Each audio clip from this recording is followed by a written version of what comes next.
Today we're gonna mess around and change an electrical outlet. So first thing, make sure your electricity is cut off so that it's safe to work with. I cut the fuse box off, but you can also use an outlet tester like this to make sure nothing's coming through, so we're good.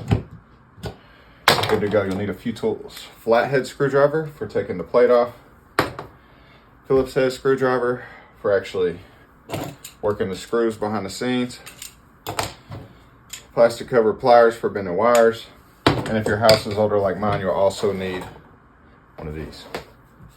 So let's get started. Step one, flathead. I'm gonna take the outside off. Enough. Okay, now you got two more flatheads behind here, top and bottom. You gotta pop those flatheads off there.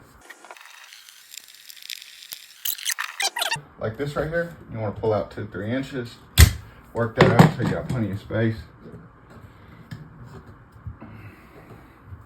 And what we need to do here is get these 4 out. Positives and negatives in our ground wire. We're gonna hook them in same way back here and our ground wire here on the green. So let's get that done. You wanna make sure you put it underneath that metal plate. See how that? Put it underneath that metal plate and that's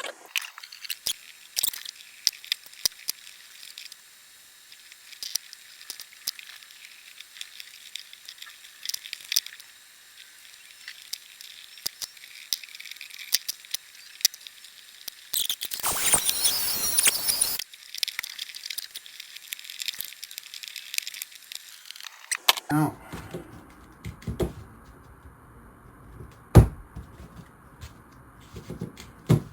On there.